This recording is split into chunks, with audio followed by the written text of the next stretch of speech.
We need that blade for we. What's that? So I get one of these guys. It has. It's dead. Need it. That clock's dead, actually, I think. So we gotta replace the clock, Can't but remember. All the tires on- I'll wait till the end of the budget year to see what kind of money we got left before I start scratching around it. Well, we probably gonna- We'll go ahead and put a new set. It's here somewhere. I've seen it. I figured you'd want it. Might have to put it in 2 weeks. Richard, did I ask you to give the invocation this morning? Do what? No, we'll get to it in a minute. Cool. If you don't mind, I just don't want to put you on the spot later. Usually, appreciate it. Yeah, usually we have, the Hillsborough Ministerial Alliance is a group of different ministers in Hillsborough, and they form a schedule, but every so often, one of the guys for the schedule, you know, life happens. Somebody got sick, you gotta go tend to something, so, most times there's somebody here to give invocation. I figure anybody up here is a good chance we're gonna get hit by lightning, so, yeah, we're tempting fate letting them do it. Just short and sweet is what we like. What do we got here? Oh, we got a couple more ticks of the second hand before we can rock and roll on this thing. Man, I'm trying to get efficient right here, okay? That's what we're doing. Good use of government time and resources. Oh, I thought you said. Efficient. I did some of that last week. Yeah, it's pretty close, or at least after. All right, at this time, we're going to call this regular meeting of the Hill County Commissioners Court to order this Tuesday, June the 25th, 2024. Let the record reflect this meeting was posted in accordance with Texas Government Code 551, better known as the Texas Open Meetings Act. And this meeting is being held both in public and online this morning. This meeting can be viewed at the website that is listed on our agenda, and I won't bore you all with going through that. Anybody that was going to make online comments would have had to sign up by 8 o'clock this morning. Has anybody done that? No, so nobody yet. All right, at this case, before we start this day's meeting, can we first invoke the blessing of the Almighty? Mr. Traylor, if you could lead us. Dear Heavenly Father, I ask a blessing on this meeting and a blessing on Hill County, a blessing on our leaders. That they might seek guidance through your instruction and leadership. And I say these things in the name of Jesus Christ. Amen. Amen. Thank you, Mr. Farrell. If you follow me to play with the American flag. I pledge allegiance to the flag of the United States of America and to the republic for which it stands, one nation under God, indivisible, with liberty and justice for all. Honor the Texas flag. I pledge allegiance to thee, Texas, one state under God, one and indivisible. All right, good deal. I'm glad to see everybody here this morning. Everybody welcome Ms. Martha Bracken, who usually functions as the chief probate clerk for Hill County, but pinch hitting this morning, I see. All right.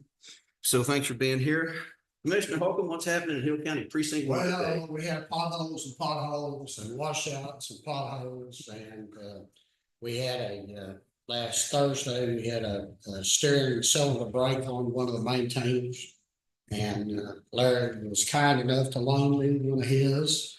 And we got that other one repaired. Now running 3. All right. He's gonna let me keep that for a couple of weeks while we play catch up. Oh, yeah. Oh, yeah. I'm gonna let you know real quick, Jim. I've been around him a long time. Ain't nothing free around here. Oh, listen, I'm learning. Yeah. Oh, thank you guys for working together and I appreciate you sharing that equipment. It saves the county a lot of money. So what's happening, Mr. Same thing, still trying to repair roads, from the washes we had back in April and May. We still hadn't got to a lot of them yet. Trees are still a nuisance.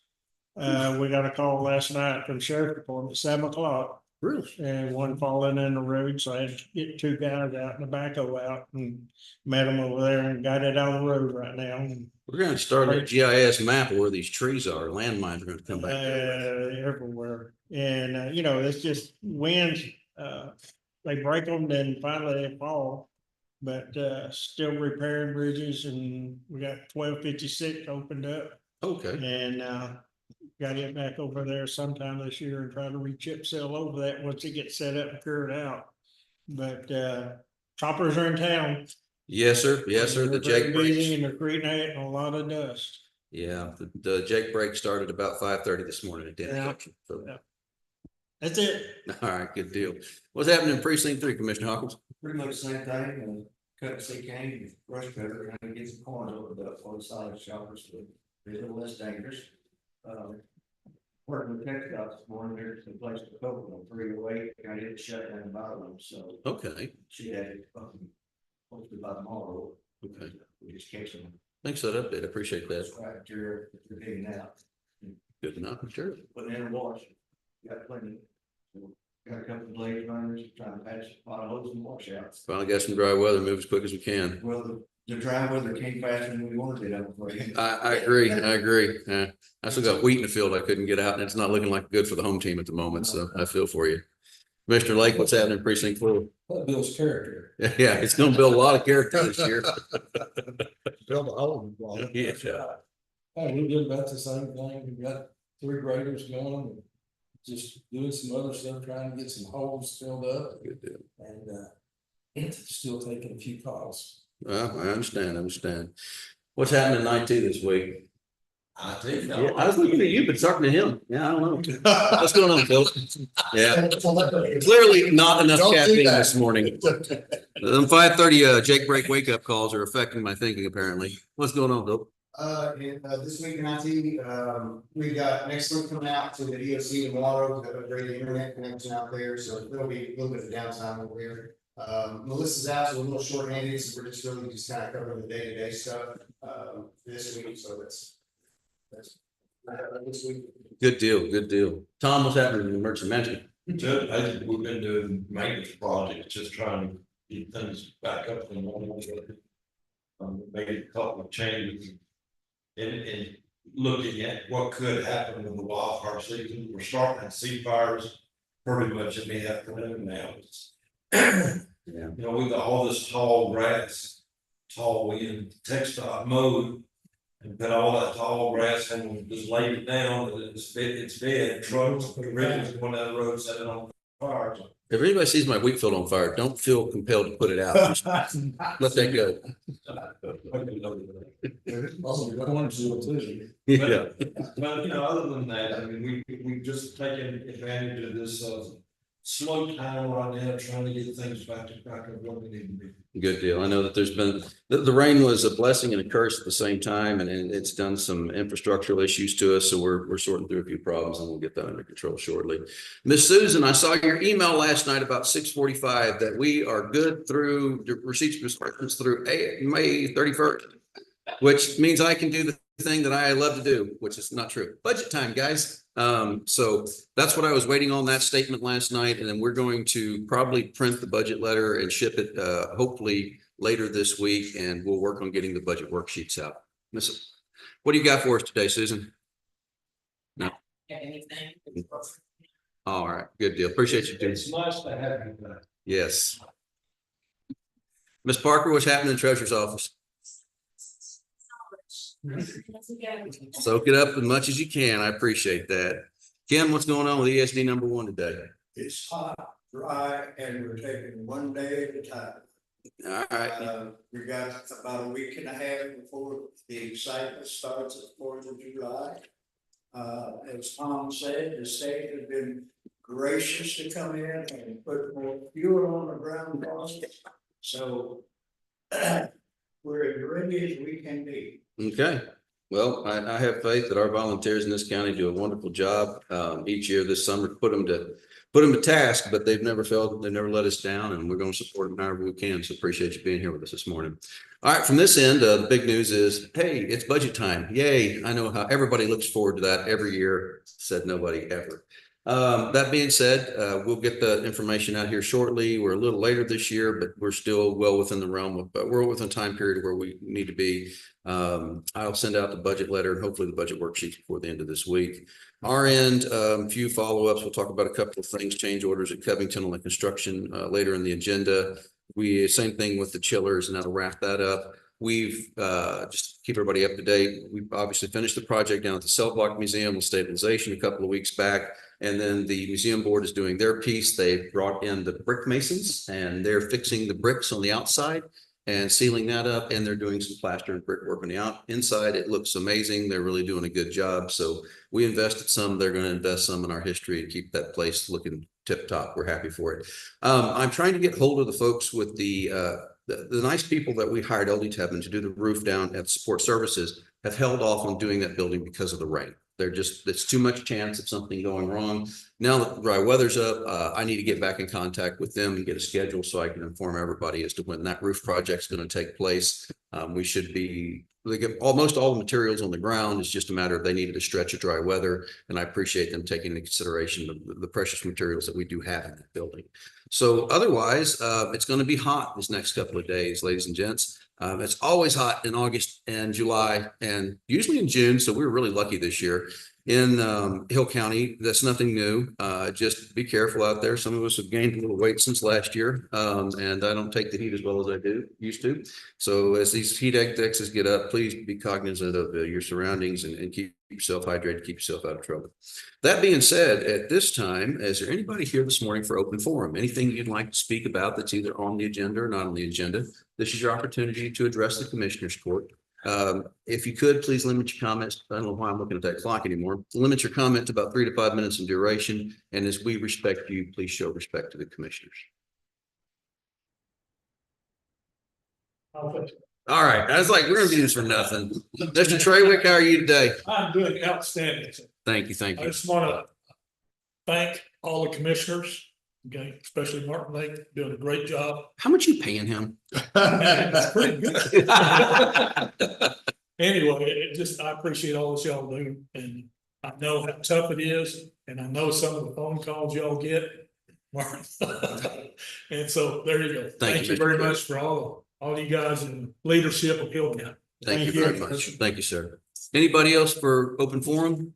If not, we can always come back to it if we need to. So at this time, though, we're going to move on to the agenda. And we have our consent agenda today. That's composed of our minutes from our last meetings, invoices, payroll, monthly report, revenue and disbursement, and observe and record the elected officials trainings. That's in there because certain officials are required to have certain trainings. I have to have X number of hours continuing legal education, the commissioners X number of hours. And the best way to make that a public document, though not completely required to do so, is we put it in the public record in the clerk's office, and that way anybody can look it up and see it easily.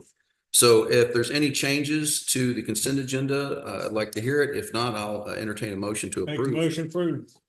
Have a motion to approve the consent agenda as presented. Is there any further discussion? Additions, deletions, corrections, or otherwise snide comments? Nope. Okay. All in favor? I'll call the question. Say aye. Aye. All opposed? Any abstentions? Motion shall carry. I'm going to start passing the orders around, gentlemen, and the minutes. For those of you guys following along at home, this packet that I have, it's found online. We make it publicly available with the exception of the payroll, and for good reason. We don't want to put employee information out there, and we get to review it ahead of time.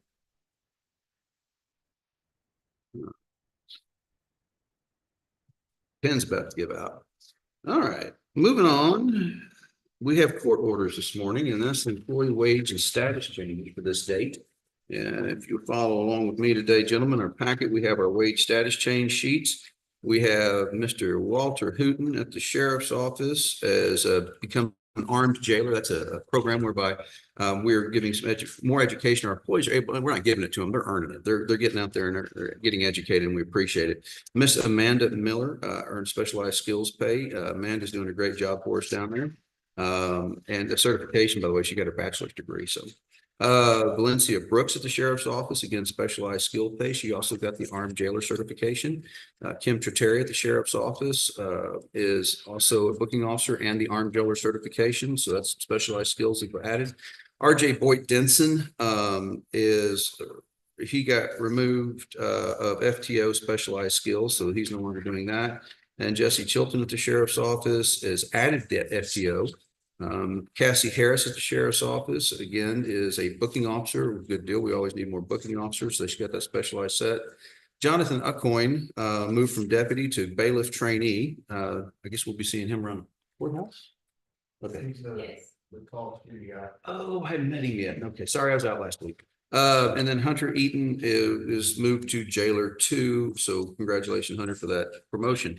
And those are the employee wage status changes for this date. Make a motion. We have a motion and a second to approve the employee wage status changes. Is there any discussion?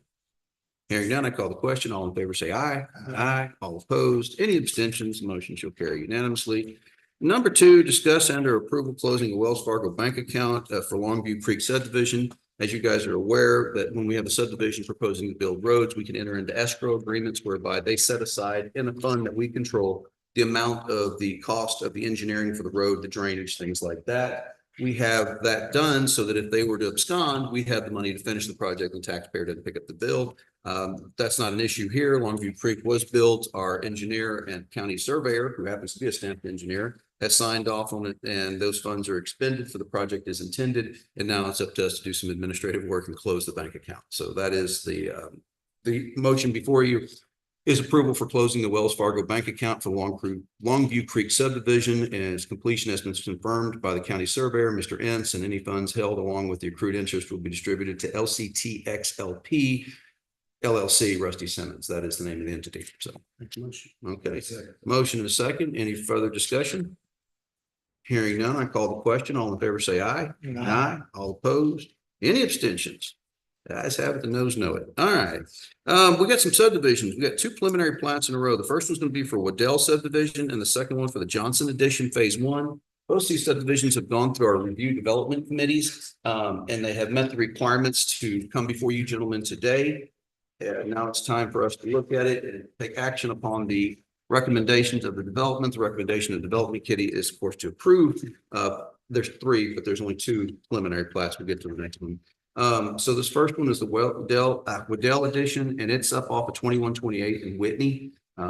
This is a couple that is basically changing lot lines for the most part. They're going to take an old homestead and cut it up, and so the original was, I guess, 5.9 acres, and they're going to sell the house and the building off of 1.1 acres, and then the residual of the property will be the second block. So there's 1 block, 2 lots, I should say.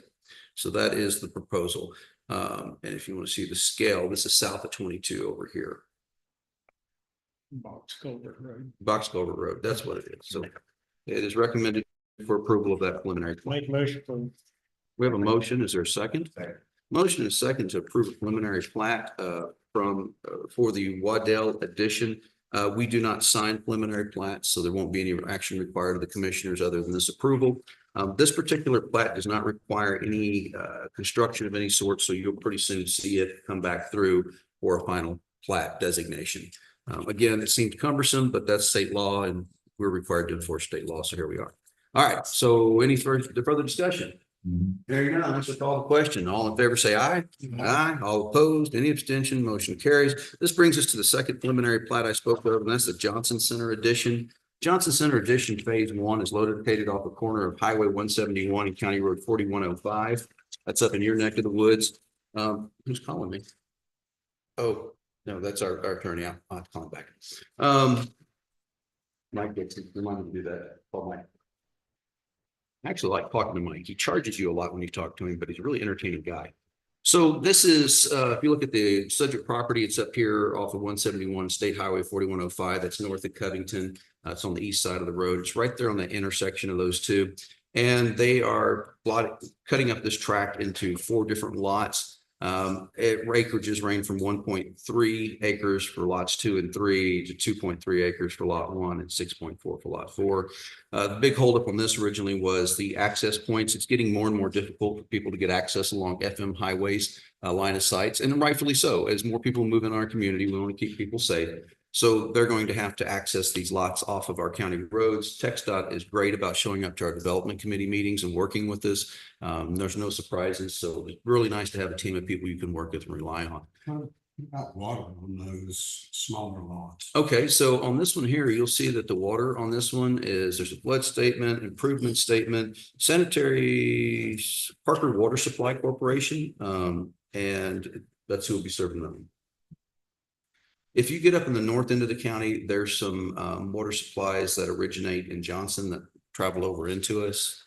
And I guess that's actually a little bit everywhere because Post Oak goes over into Navarro, Limestone. So yeah, But yeah, that's who they give. Now, we do have a thing, just to let you know, that became law January 1st of this year, and that's if you're going to use groundwater now for a subdivision of greater than 4 lots, that means you're going to drill a well and supposed to use that well for every lot, five or bigger. You now have to go through a study with a certified hydrological engineer. I may be using the wrong word, and that study is pretty stinking expensive, I hear. So anyway, that is the proposal, is to approve a preliminary plat from the Johnson Central Addition Phase 1. That also has to go through the prior reviews. Yes, sir. For groundwater, it'd have to go through them. And matter of fact, they've offered to help us with any of the review on those. So it's not just we have to take the engineer's word. If they wish that, Didn't we sign a contract with them? interlocal agreement, you have to do that. So yeah, forget. Yeah, is there a motion to approve? So a motion and a second to approve the preliminary plat for Johnson Central Addition Phase 1. Is there any further discussion? Hearing none, I call the question. All in favor, say aye. Aye. All opposed, any abstentions, motion for carried. This brings us on to page 2, as Paul Harvey would say. And we're gonna go a replat is the third thing of Tres Vitas. Hold on, nobody throw anything at me. Number 5 is that replat. This Tres Vitas, every time it comes up, usually there's some kind of concern. It's one of the subdivisions, the reason I'm so hard and fast on the subdivision rules nowadays. It was built years ago. It presents problems on a regular. That being said, this is simply moving some lot lines around. So it's a replat. It is not a minor plat, it's a replat. And you'll see that these acreages here, again, are being combined. So anyway, it's been going through the development process. Yeah, it's not yours, you lucky dude. Yeah, but if you like it, I'm sure. No, I mean, I've seen that name too many times. So anyway, this replat has again gone through the development committee, been approved by the development committee, and is recommended for approval by the commissioners court. What's your thoughts on this one, Martin? Okay, It's like a motion. that was a motion. This is a somewhat hesitant one, but a motion. All right, we have a motion and a second by Commissioner Hawkins to approve a replat of Tres Vitas subdivision located at 268 PR 478 Hillsborough, Texas. Yeah, that was one of those reasons that we have, the rules that we have is because that one's a nightmare. So anyway, all right, that being said, all in favor, say aye. Aye. All opposed, any abstentions, motion carried. Number 6 will be discussing our action request for proposals for multi-jurisdictional hazard mitigation plan update. Gentlemen, we have a hazard mitigation plan. We renew it about every 5 years. That plan, for us to be eligible for certain grant funds, we have to have that. Any FEMA grant, so certain grant funds, we have to have that plan. So anytime, FEMA's come in and we've had a disaster, we look at that, make sure that that's on our hazard mitigation plan, and therefore we can get, reimbursed by the feds for it or get those grants. That being said, this usually we don't do it in-house. This is a pretty cumbersome project and we hire outside experts. The good news is last several times we've had grant funds available, and that looks like what's going to happen again here. So what we're asking to do today on this is very straightforward. And what we're asking requests for proposals, that's RFPs, for multi-jurisdictional hazard mitigation plan update. Tom, you want to speak about it to us? Well, Judge, like I said, this is a county plan. The only city in the county that's not involved. They did their own. Do you think they want any idea if they want to come in? I know the way. I'll talk to Susan before the city, because it's way bigger. It's not that big of a deal for one jurisdiction, because they start to have all these meetings and all the things that go along with this plan. I just want to make sure we offer it to them. I know last time they had declined the offer, and then the new mayor, and they had to do all the hoop jumping mid-term. So if they want to participate, I'd like to see. I'll talk to her to be sure. But the first step is just going out, being the fact that this is a FEMA grant, it's at 75-25. So the county would be on the hook for 25%. Now, the way we've done this in the past, is we've always used our in-kind match for all our labor and stuff, for getting the meetings, hosting the meetings. And in the past, it hasn't cost us anything. I don't know if we're gonna be able to do that completely on this go round, but that's my goal. I do have two people that are already well involved that are very interested in bidding for this. But the window for the GLO grant, we've got to get it done, get it on the books, get it approved and get moving forward. But like I said, this is something that's mandated by the federal government that we have to do. It's only good for 5 years, and I'll tell you, the last time I took it was 2 years. Yeah, 2 years for this, if we got it done in no time, and then the state drug their feet, but the feds, wow, they had it over a year. And so, yeah. But the good thing is if we got it on the books, if we got the new plan on the books. Yeah, as long as we're in the process of it, it's just like having it for if there's a disaster happens in that time frame. Yes, sir. Any questions, anything you're not, would like answers to? The main thing I need help with from Susan, because I know you've done this in the past, is we have to meet, since it is a FEMA grant. It has to be posted in the paper and we have, it has to be published and we have to be able to prove that we published it. Well, if it falls under the same public law that we adopted, the federal law we adopted several years ago when we had to remember in 2015, we did that watershed grant to fix those conservation dams. I go back and look at that. I think we had to publish it twice. I don't want to speak out of turn. I go back and look, but yeah, we're capable of doing it. We've done it before. All right. That's it. My question. I have something to say. I'll stand up so I don't feel easier. Okay, so I've studied environmental issues for years. And I'm just throwing this out there. No. We're not going to just throw things out there. Forgive me real quick, Holly. If we're going to talk about the subject in hand, we have a meeting. This is a meeting open to the public, not for the public to make comments on any subject. Bless you. I love your attendance and I want you to be here. So if you want to talk about the hazard mitigation plan, that's what our agenda item is at the moment. And I'm happy to have your comments on that. I just want to keep it to that hazard mitigation plan. So go ahead. Yes.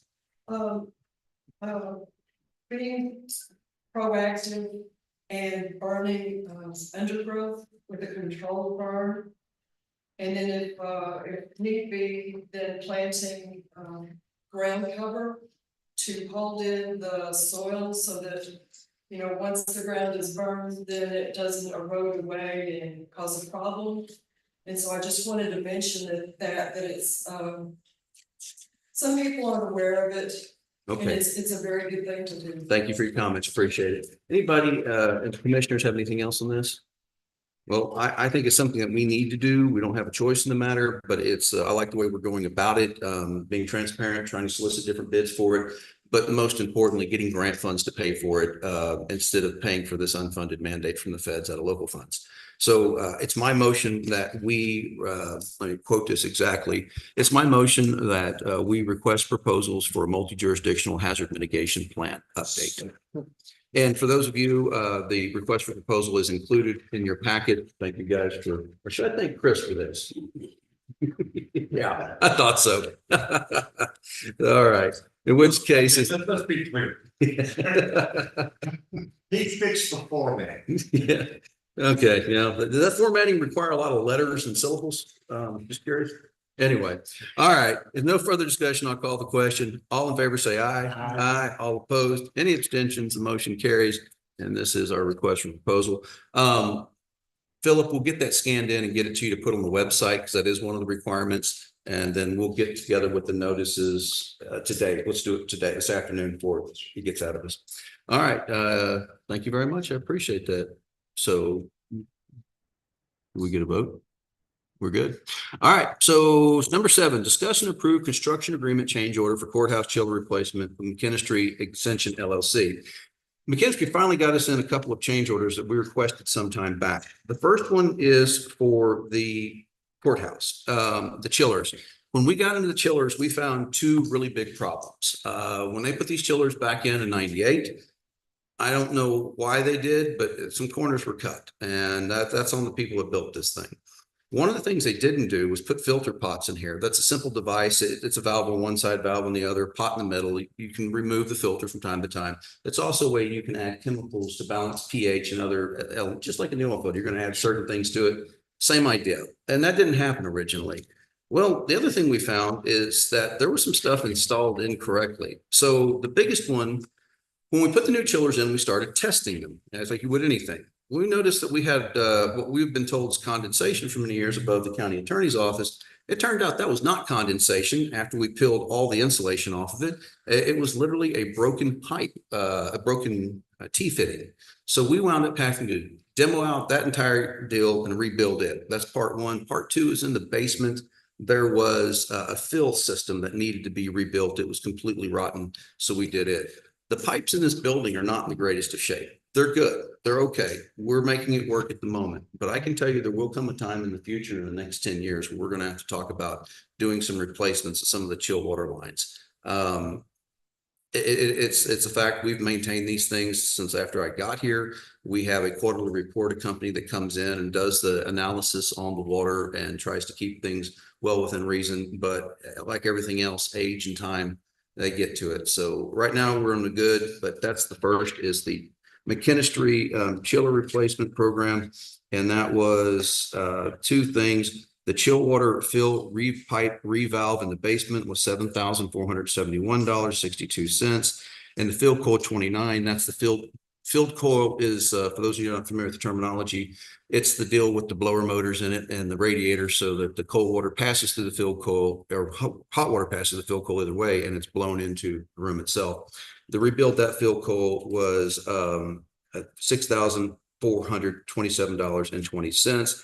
And then the analog instrumentation of the chiller, that's additional threads for chiller piping, new drain pans for the attic fill coil unit, replace existing chill water valves, the chill plant, which was not part of the project originally, but we went ahead and did it while we were out there and had the machines down, because once we got into things look one way on the outside. Once you open the pipes up and look inside of them, they look a little bit different. And we went ahead and said, you know what, instead of wasting the money, let's get it done and fixed now. So it's a total change order of $23,825.20. And that is the requested approval, is that change order. Make a motion.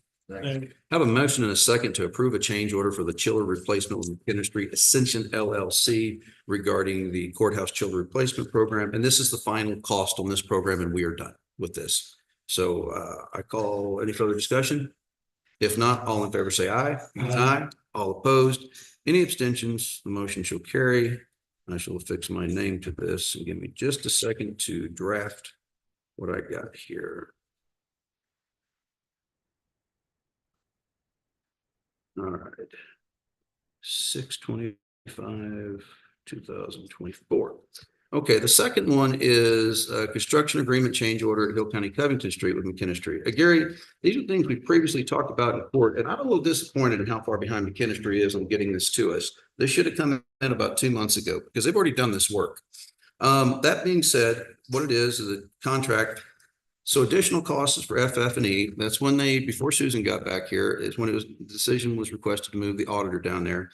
We had about $10,000, I'm sorry, $19,777 worth of cost. The furniture alone for those rooms came in right at $10,000. That's insane to me. But that space also had to have additional plugs and circuits put in. So that's a large part of those costs. The electrical outlets to accommodate the change of the Child Advocacy Center. The elections exit, we had to do some additional work for security purposes in the front of elections. You guys remember there was just a door. That's not quite what we needed. So we wound up putting that, call it a vestibule, I guess is the right way of saying that. It's more of a secured area there. Then we have the veteran sign was, we had to change the wording on it, and the drywall and paint repair for certain spaces. This also includes the tax office door. couldn't get the words out of my mouth. So when we designed that, it was designed by MRB Group. They had that single entrance and exit, and that's just proved really unworkable for that deal. So we had to go in, remove an entire section of that glass wall, go back and rebuild that with an exit door. So it now has exit doors on it. Again, this is the last thing that we're paying McKinstry on down there. The total value on this total charge to change order is $47,731.42. So this is the last of the stuff that I'm going to bring to you from McKinstry regarding this project. And after this, we are done down there with them. Make a motion. Second. Motion and a second. Is there any further discussion? I'm very happy with that project overall. I'm going to give some credit where credit is due. If you go down there and see the signs hanging, that's Constable Kevin Cordell. He went out and helped us get those. Cordell's a lot cheaper to work with than McKinstry. So a lot cheaper to work with. So that being said, we're very happy with that overall project. It really exceeded expectations. I think it's a space that the county can be proud of. I know when people look at our buildings, you think, oh, what's the big deal? I think people make a first impression upon how we look. And if we don't look good, then we're not good. That's just perception is 90% of reality in this job. So I really appreciate the guys' time, the effort, and all we put into in the last 2-3 years now, renovating that annex to make it available for the future. So, and that being said, I'll call the question. All in favor, say aye. Aye. All opposed, any abstentions, the motion carries. Number 9 on today's agenda is a little bit early, but since we're coming into budget time, that's discussion and or action on sheriffs and constable fees. So sheriffs and constable fees have to be reported to the comptroller, either changes or no changes, by October 1st. You say, Justin, why are you here this early with it? Well, last year we decided not to make any changes. I just wanted to give plenty of time for this conversation to start. We don't have to, I'm not asking for action today, just asking for conversation today. Talk with our sheriff's people. If there's no one from the sheriff's office here, is there? Okay. Talk with our constables and see that, hey, are these fees relative to what we're doing? Or are they in line with our neighbors? Are we too high? Are we too low? Where should we be? Does this actually cover the cost of the services we're providing? So all those things that we take into account when we are doing the sheriff and constables fees, again, just putting it on everybody's radar, more informational day than anything else. I'm not going to ask you for action, but ask your constables in your precincts, hey, where are you guys at? How's it working? And let me know what you find. So we'll get back to this. So I'm recommending no action on this item today, but we will bring it up at a future commissioner's court. Probably do it in July again. Number 10 is discuss and approve a multi-function printer in Hill County Judge's Office. Multi-function printer is the new name for the copy machine, but it's no longer the copier. It's the copier. It's the fax machine. It's the scanner. It's the production scanner. So we have come to the end of our term of agreement with Xerox on our current machine. Where we're at now is we have looked at a machine that will replace it. I think it's the identical machine, wasn't it? Yeah, identical. Actually, it's going to come in at $150.96 a month, which is $1 or $2 cheaper than last time. It's not much savings, but it's a little bit.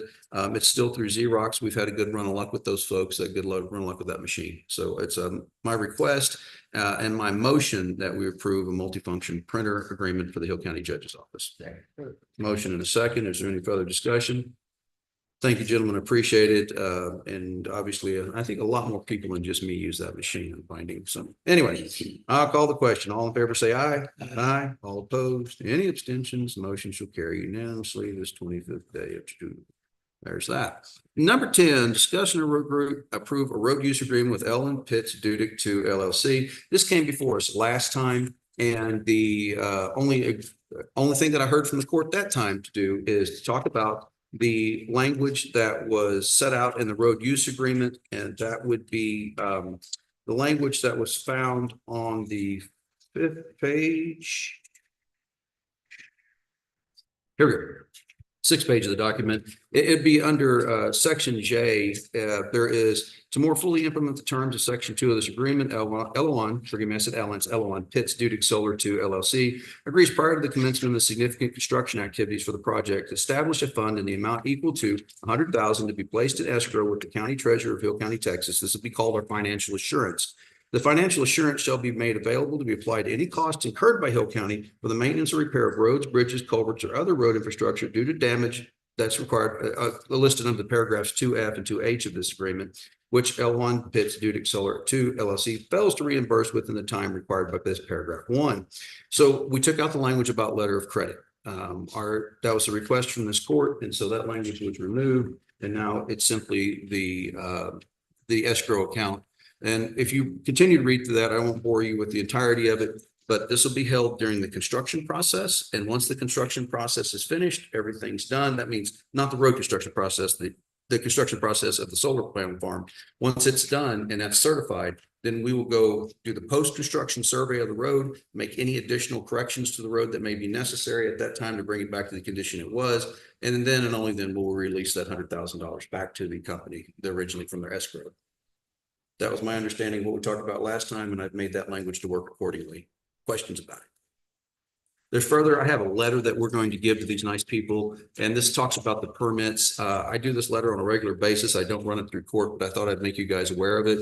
And it talks about local government permits or approvals for crossing county road with power lines in Hill County, Texas, and local government environmental land use ordinances, regulations and permits in the county. I'm basically writing to inform them that they're proposing to develop this facility.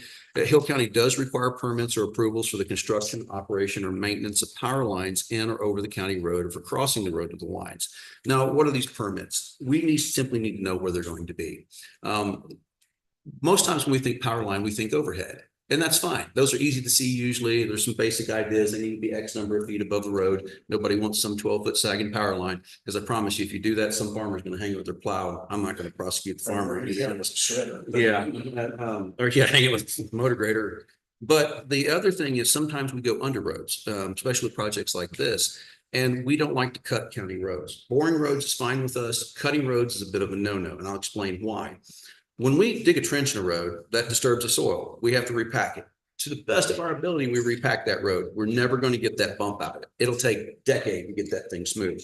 So in the name of trying to keep our roads boring permits, we've required boring permits for years. So we're not trying to put some unnecessary administrative burden on anybody. What are the costs of these permits? I think they're like between 25 and 50 bucks. They're not ridiculous. We're not trying to nickel and dime anybody. We're simply trying to get notice of where these things are, because we need to know for our own safety and the sakes of our crews. So anyway, this goes on to talk about the other permits, which would be we're allowed to permit the following: 911 addressing, on-site septic facilities, and floodplain permits, which I don't believe that this project will have anything other than the 911 addressing, which includes septic. Includes the floodplain when they assign a 911 address to the entrance to the project. Again, that's so our emergency people can come and show up. All right. So anyway, just I'll give you my copy, because I got a copy for them and I got a copy for you, whoever wants a copy. So yes, ma'am. Uh-huh. Uh-huh. That's wonderful. So in the rest of the agreement, it talks about a pre-construction road survey, and that's going to be between the commissioner and the company. Normally, I do get copied on that, so I can give you a heads up when I get a copy of that pre-construction road survey. That used to be just, hey, we're going to do this to these roads. And a couple of years ago, they started to do it where I got a GIS map. You click on it, and it was like a Google Street View of what was going on. It was fascinating how they're doing it lately. But yeah, we'll get with the commissioner on that and get with you, so we'll know when the start of that construction happens, and we can make sure everybody's on the same page.